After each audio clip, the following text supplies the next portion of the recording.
Today I'm gonna be showing you how to fix TikTok features missing. If you had a particular filter previously and you don't have it right now, or if anyone else has that feature and you don't have it right now, there are a couple of fixes that you can try out.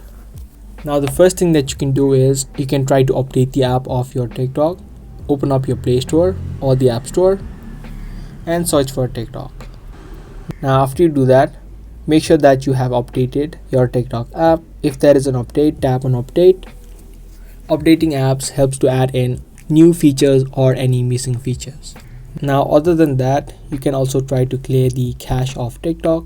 Open up your TikTok app and from your profile section, tap on the three lines on the top right and tap on settings and privacy.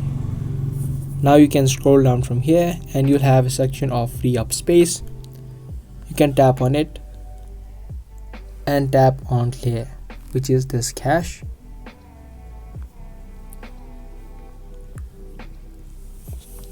Now the last thing that you can do is you can try to clear the data of your TikTok, which means you can uninstall it and install it again.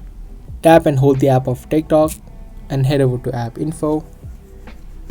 From here you'll have an option of clear data. You would want to tap on it and tap on clear data. Now after you do that, if you open up TikTok, you'll see that you'll be logged out of your TikTok account and you'll need to type in your email address and your password to log in again. After you do these steps, you should be able to see the features of TikTok that were previously missing. So I hope this video was helpful. If it was, make sure to subscribe, share and give this video a thumbs up. That's all for today. Thanks for watching.